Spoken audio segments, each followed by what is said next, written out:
मूळ महानगरांचा या प्राईम टाईमच्या विशेष कार्यक्रमामध्ये आपलं सगळ्यांचं मनपूर्वक स्वागत.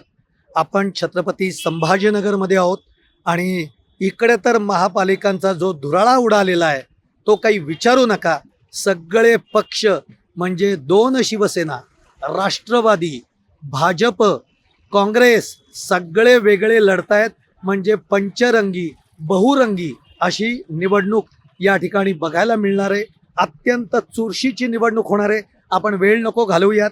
हा माहोल असा आहे की इकडे आता सगळेजण मतदार किंवा इथले जे छत्रपती संभाजीनगरमधले जे सगळे जनता आहे, काही लोक इथं चहा प्यायला येतात, कोणी नाश्ता करायला येतं, समोर मंदिर आहे. आपण सगळ्या लोकांशी बोलण्याचा प्रयत्न करूयात. चला माझ्याबरोबर. ओ दादा, ओ दादा, काय कसं वाटतंय? बरं आहे का?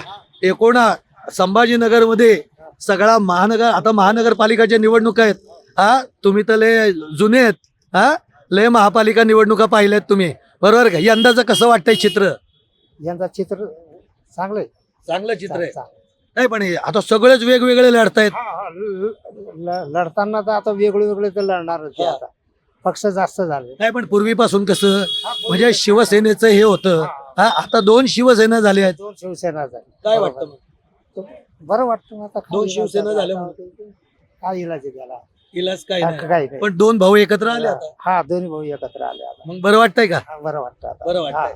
दादांना बरं वाटतंय. दोन भाऊ एकत्र आलेत आता. हे अरे आपण काय भेळ बिळ हा नंतर तयार ठेवा आमच्यासाठी. हा ओके, आपण चहाच्या टपरीवर जाऊ. चहा पाजणारे लोक आहेत. हा बरोबर का नाही? म्हटलं तुम्ही सगळ्यांना चहा पाजता, बरोबर, आम्हालाही चहा पाजू शकता, बरोबर का नाही? ते जाऊ दे तुमचं कामाचं. महापालिका निवडणुका आहेत. हा, काय वाटतं, काय चित्र आहे संभाजीनगर मधलं?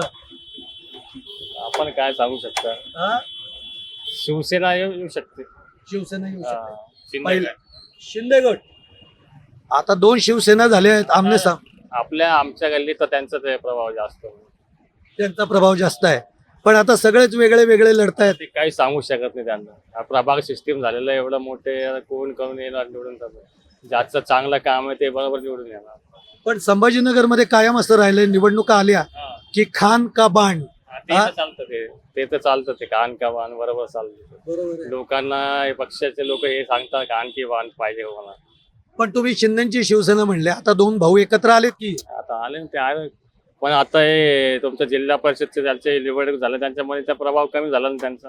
त्यांचा प्रभाव कमी झाला. आता लोकांच्या मनात आपले शिंदे बसलेले. लोकांच्या मनात शिंदे बसलेत. आपल्याला अजून लोकांना विचारावं लागेल. हा, तरुणाई दिसते. तरुणाई आहे का नाही? बोलताय का? अरे तरुणच बोलायला तयार नाही. काय तरुण माणसं आहेत ना. Good morning. तरुण माणूस हा मतदार आहे का? मतदान करतो का? किती वर्षाचा आहे? 23 वर्ष. कॉलेज कुठल्या याला? Commerce, arts? कॉमर्सला आहे. बरं, काय वाटतंय चित्र? चित्र आता सांगू नाही शकत. कॉम्पिटिशन टफ आहे. पण माझं फक्त इतकं मत आहे की तुम्ही जात किंवा चिन्ह बघून देऊ नका मत. माणूस बघून द्या मत. जो काम करतो. जो काम करतो त्यालाच मत द्या. पण मग कोण काम करतंय वाटतंय? आता सर्व आता प्रभाग झालेले आहेत सर्व. आता हो ना, हा 17 क्रमांकाचा प्रभाग आहे.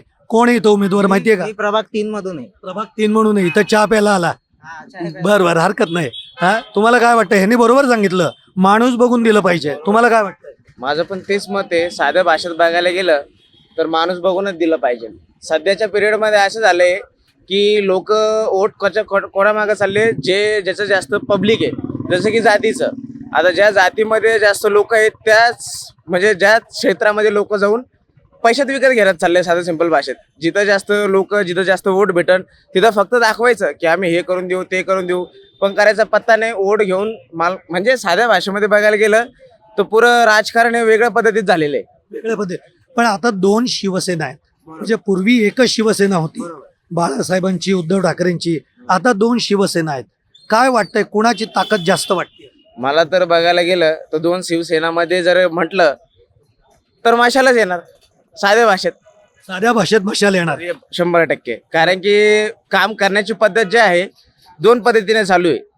एक तर तुम्ही मशाल लावलंय म्हणून मशाल येणार? नाही नाही नाही नाही नाही. मशाल का लावली आहे कारण की आम्ही दोन्हीकडे पण ऑब्झर्व केलंय. हा. मशालमध्ये येणार की आता धनुष्यबाणमध्ये येणार, पण आम्ही काम करण्याची पद्धत बघितली कोणाची आहे. बर. आपल्याला काय पाहिजे, काम पाहिजे आणि काम इम्पॉर्टंट आहे. तर माझ्या हिशोबाने जर बघायला गेलं तर मशाल या ठिकाणाचं काम ओके मध्ये चालू आहे. आता दोन भाऊ एकत्र आलेत, हो आलेले राज ठाकरे उद्धव ठाकरे. बरोबर बरोबर. काय वाटतंय?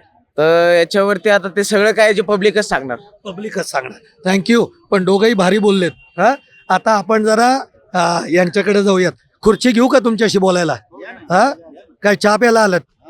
अरे आम्हाला बी पाजला असता चहा. हा, तुम्ही एकटे एकटे चहा पिताय. बर, आता मला सांगा, तुम्ही इकडचेच का सगळे? हा प्रभाग क्रमांक 17 आहे. तुमचा कुठला आहे? 17 तुमचा 17. हो 17 आहे. अरे बापरे, ते काही वेगळे निघाले, तुम्ही वेगळे निघाले. बरं ते जाऊ दे. आता एकूण महापालिकेच्या निवडणुका होत आहेत. वातावरण एवढं वेगळं आहे. पूर्वी तरी कसं होतं, शिवसेना भाजप युती आणि काँग्रेस अशी फाईट होती. तेव्हा खान का बाण अशी एक चर्चा होती. पण आता काँग्रेस बी वेगळं आहे, दोन शिवसेना वेगळ्या झाल्या आहेत, दोन राष्ट्रवादी वेगळ्या झाल्या आहेत, काँग्रेस वेगळं लढतंय, MIM वेगळं लढतंय. हे सगळं चित्र कसं बघताय तुम्ही? सगळी फाटाफूट झालेली आहे सगळ्यांमध्ये. म्हणजे असं कोणात पायपोस राहिलेलं नाहीये. त्याच्यासाठी एक असा कुठला तरी पक्ष असा ठाम राहायला पाहिजे. त्यासाठी आम्ही शिवसेना निवडलेली आहे. शिवसेना कुठली पण, म्हणजे शिंदेची? शिंदे गट निवडलेला आहे. का बरं, का बरं? कारण त्यांचं थोडं वर्चस्व आहे त्यांच्यामध्ये. म्हणजे जी जुने लोक आहेत, क्षमता आहे त्यांच्यामध्ये, काहीतरी काम करायची क्षमता. आणि ऑलरेडी सत्ता इथं महानगरपालिकेत शिवसेनेचीच होती. अहो आता हे म्हणतात एवढी महापालिकेत शिवसेनेची सत्ता आहे, प्रश्न एवढे आहेत. पाण्याचा प्रश्न आहे, रस्त्याचा प्रश्न आहे, ड्रेनेजचा प्रश्न आहे. काय वाटतंय तुम्हाला? दादा, आपले जे आता जे सध्याचे उमेदवार आहे निवडून येणार आहे ते बऱ्यापैकी काम करताना याची 100% गॅरंटी आहे. कोण आहेत उमेदवार? संतोष दादा बडे. संतोष दादा बडे 17 प्रभागाचे आहेत. पहिल्यांदाच लढतायत की याच्या आधी? पहिल्यांदा लढता येते आणि बऱ्यापैकी ते पहिल्या पोलीस डिपार्टमेंटमध्ये जॉब वगैरे केलेला आहे. 16 वर्ष सर्व्हिस आहे आणि मेन गोष्ट शेतकरी पुत्र आहे, त्यांना ह्या गोष्टीची जाणीव आहे. ते पहिल्यांदाच लढतायत, त्यांना अनुभव नाहीये, पण तरी विश्वास तुम्ही दाखवताय की ते आल्यावर काम करतील, असं का वाटतं? आम्ही एकदम जवळ राहतो बडे साहेबांच्या, माझ्या एरियातच राहतात ते. त्यांनी आमच्या प्रभागात आले नुसते राहायला, त्या दिवसापासून विकास चालू झालेला आहे. आमच्या इथल्या बिल्डिंग्सचं डेव्हलपमेंट, रोडचं डेव्हलपमेंट. ते पोलीस विभागात होते, आता त्यांनी तिच्यातून रिटायरमेंट घेऊन इकडं पूर्ण वेळ नगरसेवकसाठी उभे आहेत. हा, चला, कोण आलं? उमेदवारच आले साहेब. उमेदवारच आलेत. आपण इथं आता गर्दी होणार. अरे काय नाही, आम्ही लोकांशी बोलतोय, हे उमेदवार आले म्हणून उठून आले. बरं आलं, म्हणजे मैदानातच गाठलं आम्ही तुम्हाला. हा, बर, कुठे जाऊन दर्शन घेऊन येता का, काय करता? बर आम्हालाही पाजा. होय, तोपर्यंत आम्ही लोकांशी बोलतो, आहे की नाही? उमेदवारच आले तिकडे. हा, एकूण सगळी महापालिका निवडणुका चालू आहेत. कसं बघताय छत्रपती संभाजीनगर मधलं चित्र? चित्र इथं असं आहे की निवडणुका येतात आणि जातात, बाकी काही इथं होत नाही. लोकांची कामं होत नाही. लोकांची कामं होत नाहीत. 8-8, 10-10 दिवस नळाला पाणी येत नाही. हे कित्येक वर्षापासून हेच चालू आहे. 30 वर्षापासून हेच ऐकतोय आम्ही. पण आतापर्यंत शिवसेनेचीच सत्ता राहिलेली आहे. शिवसेनेची सत्ता राहिलेली आहे, पण त्यांनी कुठलंही काम केलेलं नाही आजपर्यंत. बापरे, यांनी फार महत्वाचा मुद्दा मांडलेला आहे. तुम्हालाही तसंच वाटतंय काय? बरोबर आहे. काय विकासाच्या नावावरती मतं मागतात आणि काही सगळं जाती धर्मावरती हे पक्ष हे करतायत, आवाहन करतायत. विकासाचं फक्त गाजर दाखवतायत. ती काय म्हणतो, उमेदवारच आलेत दारात, बोला तुम्ही 4 प्रश्न. अहो उमेदवार, आता हे बघा, हा सूर्य हा जयद्रथ, लक्षात घ्या. हा सूर्य हा जयद्रथ. नोकरी सोडून इकडे आले तर राजकारण. संतोष बडे सर, ऐका सेवा करण्यासाठी. पण काम झालं पाहिजे, कारण आम्ही ऐकतोय की इथं पाण्याची खूप समस्या आहे, रोड बरोबर नाहीत. हे सगळ्या गोष्टी 30 वर्षापासून हेच ऐकतोय मी की कुठलंच काही होत नाही. त्यांचाही प्रॉब्लेम आहे. हे सर्व विकासाच्या गोष्टी करतात राजकीय पक्ष आणि काही करत नाही. आता तुम्ही आले, तुम्ही तर राजकारणातले नाही वाटतं मला. गव्हर्नमेंट नाही उमेदवार आहेत ते, नाही, गव्हर्नमेंट सर्वंट रिटायरमेंट होऊन काहीतरी आले ना तुम्ही. म्हणजे सगळा अनुभव पाठीशी आहे. राजकारणी कसा वागतो हेही त्यांना माहिती आहे. माहिती आहे. आता तुमच्याकडून काय सुधारणा होतील का? तुम्ही तसेच राहणार त्यांच्यासारखे? नाही ना. 100% करणार. हा, म्हणजे त्यांना काय म्हणायचं माहितीये का, की कळलं ना मला. राजकारणाचा गुण तुम्हालाही लागणार का? नाही, अजिबात नाही. मी ऍक्च्युली पोलीस खात्यामध्ये 16 वर्षे काम केलंय. त्यामुळे ज्यावेळेस काम करत असताना मला सामान्य माणसाचे प्रश्न सगळे जवळून बघितले. आता त्यांनी पाण्याचा प्रश्न सांगितला, अतिशय गंभीर आहे. 10-10 दिवसाला पाणी येतं. पण परंतु परवा दिवशीच आपले पालकमंत्री साहेब यांनी सांगितलंय की 1.5 महिन्यामध्ये सर्व पाणी पाईपलाईन चालू होऊन पाणी मिळणार आहे. त्यानंतर इथं बऱ्याचशा समस्या आहेत. आता सगळ्यात महत्त्वाची समस्या आता तुम्ही विचारताय, सगळेच आहेत ऐकायला, म्हणून मी सांगतो की ज्या मला जाणवल्या आणि त्याच्यावर मी प्रामुख्यानं काम करणार आहे. आज तुम्ही बघा हा नाला इथं, हा नाला हा माझ्या प्रभागामध्ये म्हाडापासून इथपर्यंत आणि ह्या सारस्वत बँकेपर्यंत, सारस्वत बँकेपासून औरंगपुराच्या शिवसेना भवनपर्यंत नाल्याच्या बाजूला 7-8 हजार लोक आहेत. आता नाल्याचं पाणी एवढं दूषित झालेलं आहे, त्या ठिकाणी नाल्यामध्ये माती साचून पाणी तुंबलेलं आहे आणि त्यामुळं नाल्याच्या आजूबाजूला राहणाऱ्या लोकांच्या आरोग्यावर परिणाम होतो. हे लगेच परिणाम होत नाही, परंतु सातत्यानं त्यावर हळूहळू परिणाम त्याच्यावर दिसून येतो. माझं पहिलं काम नाल्याची साफसफाई राहील, जे आरोग्याशी संबंधित आहे. इथल्या नाल्यांचा वास जरी घालवू शकलो तरी आम्ही स्मार्ट सिटी झाली असं मान्य करू. मी 100% माझा शब्द आहे तुम्हाला, मार्केट एरिया आहे. मी माझा शब्द आहे आणि वचन आहे, या महालक्ष्मीच्या समोर उभा राहून सांगतो. माझं पहिलं प्राधान्यानं काम माणसाच्या आरोग्याशी संबंधित असल्यामुळे ते करल, त्यानंतर बाकीचे कामं करल एक एक. मी काही राजकारणी आजपर्यंत नव्हतो, आता राजकारणात आलो. परंतु राजकारणाची जी व्याख्या आहे, आता ज्यावेळेस मी राजीनामा द्यायचा विचार केला आणि मला राजकारणात जायचंय, त्यावेळेस तुम्ही माझ्या फेसबुकच्या ह्याला कमेंट पण बघा, एवढी चांगली नोकरी कशाला सोडतो, या दलदलीत कशाला जातो, इथं काय आपल्यासारख्याचं काम आहे का, ह्या सगळ्या गोष्टी झाल्या. पण प्रत्येकानं जर असा विचार केला, मग चांगल्या माणसाने राजकारणात जायला नको का? परिवर्तन करण्याचं सगळ्यात मोठं साधन काय आहे? सामान्य माणसाच्या आयुष्याचं सोनं कोण करू शकतो? आज एवढ्या लाखो करोडो अब्जो रुपयाच्या योजना येतात, त्या जे दुर्बल घटक आहेत ऍक्च्युली जे आहेत त्यांच्यापर्यंत जातात का? त्या मी घेऊन जाणार. तुम्हाला एक मी त्याच गोष्टीमुळे मत मागायला समोर जातो लोकांच्या, नागरिकांच्या, आणि त्यांना मी सांगतो की तुम्ही एकदा फक्त आशीर्वाद द्या. 5 वर्षात जर नाही ह्या प्रभागाचा कायापालट करून दाखवला तर त्यानंतर तुम्ही पुढच्या वेळेस ज्यावेळेस मी मत मागायला येईन मला दारात उभा करू नका. तुम्ही रागवू नका. असे सगळेच उमेदवार म्हणतात 5 वर्षांनी मी परत येणार नाही. 5 वर्ष उमेदवार नंतर दिसतच नाही प्रभागात. हे पहा, मी माझ्या आयुष्याच्या आज माझी 2 वर्षामध्ये मी पोलीस इन्स्पेक्टरचं प्रमोशन होतं. एक पोलीस स्टेशनचा इन्चार्ज म्हणून मस्त थाटात राहिलो असतो, परंतु माझ्या आयुष्याची सुरुवात इथून आहे. मी माझ्या स्वतःला काहीतरी करून दाखवायचंय, सेवा करायची, लोकांमध्ये जाऊन त्यांच्यासारखं काम करायचंय. मी पण स्वतः काही मोठ्या कुटुंबात जन्माला आलेलो नाही किंवा माझ्या घरामध्ये आजपर्यंत ग्रामपंचायत सदस्य सुद्धा नाही. फक्त एक गोष्ट आहे की जी मला असे आतून वाटले की तिथं आपल्यासारख्या माणसानं जायला पाहिजे. आज ह्या शहरामध्ये सर्व शहरातल्या लोकांना माहिती आहे की माझी बायको बिझनेसमॅन आहे. दादा डोसा नावाचा एक ग्रुप आहे, तिचा एक 400-500 तरुणांना आज ती रोजगार देते. म्हणजे माझ्या कुटुंबातून ह्या पद्धतीचं आत्ता आम्ही करतो. आणि ह्यानंतर पण जे मुलांसाठी असो, तरुणांसाठी, आज बघा शहरातला सगळ्यात मध्यवर्ती एरिया हा, सर्वात जास्त टॅक्स पेअर आहेत आम्ही. आणि इथं आज बघा इथं सर्वात मोठं MSM ग्राउंड आहे. ग्राउंडमधून मुलं किती ऑलिम्पिकमध्ये जातात का? चांगला खेळ खेळून चांगल्या लेवलला जातात का? जातेही असतील, जातात, पण त्यामध्ये आपण वाढू शकतो. आज महिलांच्या, आता मी पोलीस अधिकारी म्हणून 16 वर्षे काम केलंय, महिलांच्या सुरक्षेबाबतचा गंभीर प्रश्न आहे. कारण ज्यावेळेस नाल्याच्या साईडनं लाईट नाही, आत्ताच्या घडीला जर बघितलं लाईट नाही, नाल्याच्या साईडनं जर माता भगिनी जात असतील, त्यांच्या मंगळसूत्र चोरीचा विषय असेल किंवा त्यांना काही टपोरी लोक तिथं नशापाणी करत बसलेले असतात, यांच्यापासून संरक्षण देण्याचं काम मी पोलीस अधिकारी ह्या नात्यानं, राजकारण म्हणून, समाजकारण म्हणून मी प्राधान्यानं करेन. मला वाटतं माझ्या मनातल्या सगळ्या प्रश्नांची उत्तरं तुम्ही देऊन टाकलेली आहेत. पण हे खरं आहे की एक पोलीस म्हणून तुम्ही त्या सेवेत राहिलात म्हणून आज महिलांच्या सुरक्षेचा प्रश्न, पाणी जे तुम्ही म्हणताय 1.5 महिन्यात येणार, त्याचा फॉलोअप तुम्ही करणार आहात का की 1.5 महिन्यात पाणी येतंय म्हणून? 100% मी माझ्या स्वखुशीने ह्याच्यामध्ये उतरलोय. त्यामुळे इथून पुढचं आयुष्यभर मी समाजसेवा करणार आहे आणि ह्याची प्रचिती आपल्या प्रभागातील जनतेला नक्कीच येईल. कारण ह्याच प्रभागात काम करण्यासाठी खूप स्कोप आहे.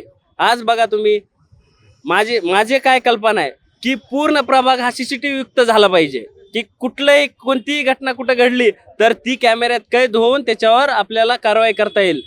आणि ज्या ठिकाणी कॅमेरे लावलेले दिसतात त्या ठिकाणी गुन्हेगार किंवा आगाव माणूस आगावपणा करू शकत नाही. ही एक झाली. पूर्ण तुमचे CCTV कॅमेरापैकी 20% फक्त चालू आहेत, ते सुद्धा धड चालत नाही आहेत. याकडेही लक्ष पुरवा असं लोकांचं म्हणणं आहे. करायचे ते ऑलरेडी बऱ्या रोडवर सगळे आहेत, पण प्रभागामध्ये करणार आहे आणि ते चालू स्थितीत राहतील. त्याच्यासाठी एक वेगळी यंत्रणा राबवल की ती यंत्रणा, आता नगरसेवक दुसऱ्या कामामध्ये बिझी असला तरी ती यंत्रणा खंडित नको पडायला, अशा प्रकारची यंत्रणा लावून ते काम करून घेईल मी त्यांच्याकडून. नशाखोरी पण खूप वाढलेली आहे. काय झालंय? नशाखोरी खूप वाढलेली आहे. रोजगार नाही. रोजगार नाही, ते बरोबर आहे. रोजगाराचा एक गंभीर प्रश्न आहे, हा खरा आहे. आणि तो काही इथंच आहे असं नाही आहे, तो जगात सगळीकडे आहे. पण तरी प्रभागातल्या आपल्या तरुण युवकांना रोजगार म्हणा, व्यवसायाच्या दृष्टीनं म्हणा, काय तुमच्याकडनं म्हणजे जेव्हा जर तुम्ही निवडून आलात तर त्या दृष्टीनं काही तुमची पावलं पडणार आहेत? बरोबर. ज्यावेळेस नगरसेवक म्हणून मला निवडून देताल, आज बघा जर चांगले लोक सभागृहामध्ये गेले तर जनतेचा आवाज प्रभावीपणे त्यांच्यापर्यंत मांडून त्यांच्याकडून भांडून काम करून घेऊ शकतो. आणि त्याच्यातून जे आज बघा ना तुम्ही, प्रभागाचा विकास झाला म्हणजे ऑटोमॅटिक शहराचा विकास होणार, शहराचा विकास झाला म्हणजे राज्याचा विकास होणार. म्हणजे सुरुवात कुठून आहे? आज तुम्ही बघा, एक साधा विचार आहे. आज जर आपण पंक्तीला जेवायला बसलो आणि वाढपी जर ओळखीचा असला तर 2 घास जास्त खाऊ घालतो आपल्याला, घे रे खा खा. त्याच पद्धतीचं आज प्रभागाचा मला विकास करायचा आहे तर माझे वाढपी अतिशय ह्या छत्रपती संभाजीनगरचे डॅशिंग पालकमंत्री साहेब आहेत, जे शिवसेनेचे आहेत. छत्रपती संभाजीनगरचे लोकनेते खासदार साहेब आहेत, ते शिवसेनेचे आहेत. छत्रपती संभाजीनगर मध्येचे कार्यसम्राट आमदार आमचे प्रदीपजी जयस्वाल साहेब हे शिवसेनेचे आहेत. आणि नगरसेवक पण तुम्ही शिवसेनेचा निवडून द्या. आणि तुम्ही आणि सगळ्यात महत्वाचं आपलं नगरविकास खातं शिवसेनेचे लाडके महाराष्ट्राचे उपमुख्यमंत्री आदरणीय एकनाथजी शिंदे साहेब यांच्याकडे आहे.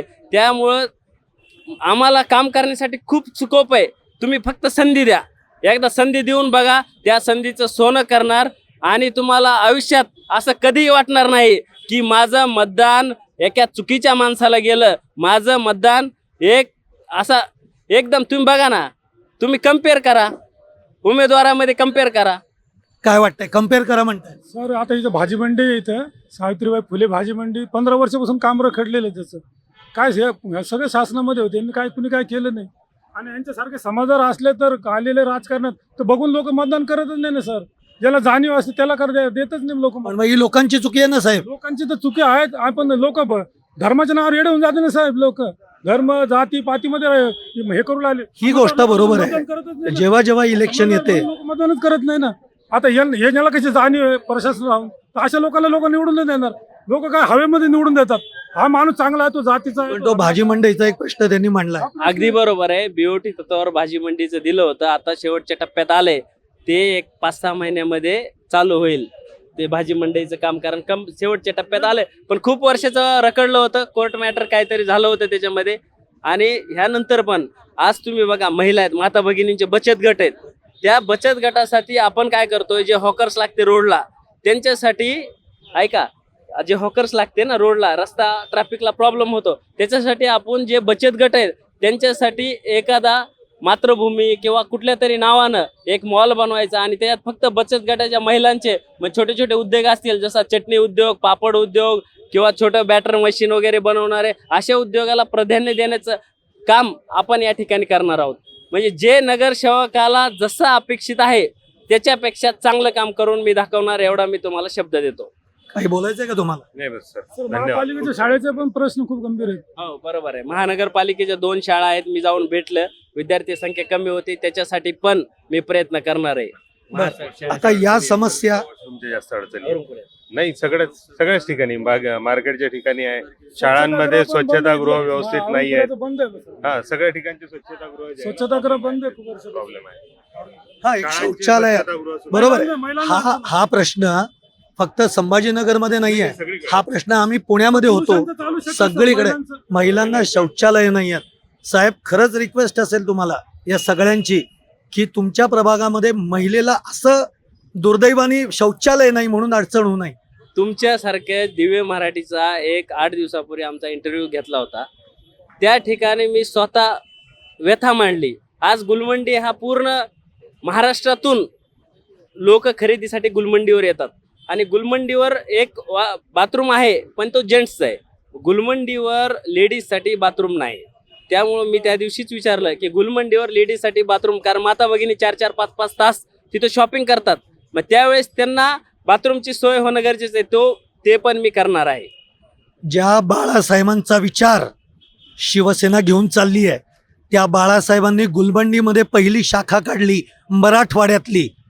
त्याचा विकास तुम्हाला करावा लागणार. 100% करणार.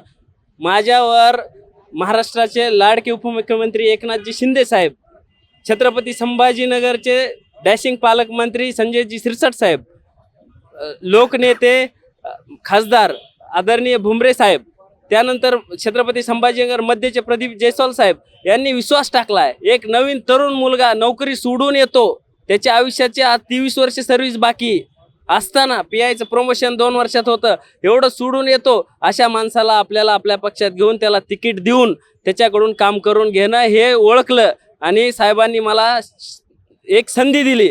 त्या संधीचं फक्त मी मतदार बांधवांना एक आश्वासन करतो की मी एक सामान्य कुटुंबातला मुलगा आहे. आज पण माझे वडील शेतात जातात. मला गरिबीची आणि सामान्य माणसाची जाणीव आहे. फक्त मी त्या गोष्टीचा धरून की तुमच्या जीवनाचं सोनं करण्यासाठी मी या ठिकाणी उतरलोय आणि एक सुशिक्षित उमेदवार म्हणून, एक सुसंस्कृत उमेदवार म्हणून आणि ज्या तुमच्या अपेक्षा आहेत की कसा उमेदवार पाहिजे त्या पद्धतीत क्रायटेरियामध्ये मी बसतो. तुम्ही मला आशीर्वाद द्या आणि एक घरातला सदस्य म्हणून मला आशीर्वाद द्या आणि तशा तेवढ्याच अधिकाराने काम करून घ्या. मी तुम्हाला 1 सेकंद बी तुमच्या कामासाठी 1 इंच बी मागे सरणार नाही. एवढे मी तुमच्या माध्यमातून माझ्या मतदार बांधवांना आवाहन करतो. शेवटचा प्रश्न. आता खरं आव्हान तुमच्या समोर आहे ते दुसऱ्या शिवसेनेचं, ठाकरे गटाच्या शिवसेनेचं, आणि त्याही पेक्षा खरं आव्हान आहे ते तुमच्याच मित्रपक्षाचं भाजपचं. हे पहा, आता आव्हान तर ते त्या पक्षात लढतात, आम्ही आमच्या पक्षात लढतो. परंतु सगळ्यात महत्त्वाचा माणसाचा विकास कधी होतो, आपल्यात काय कमतरता आहे त्या कमतरता काढायच्या आणि त्या पूर्ण करायच्या.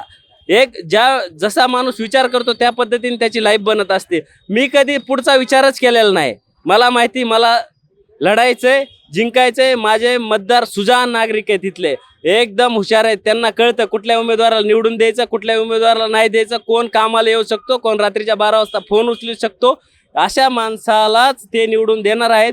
मला 100%, मी काही राजकारणी नाही त्यामुळे त्यांच्यावर कोणावरही टीका करणार नाही अजिबात.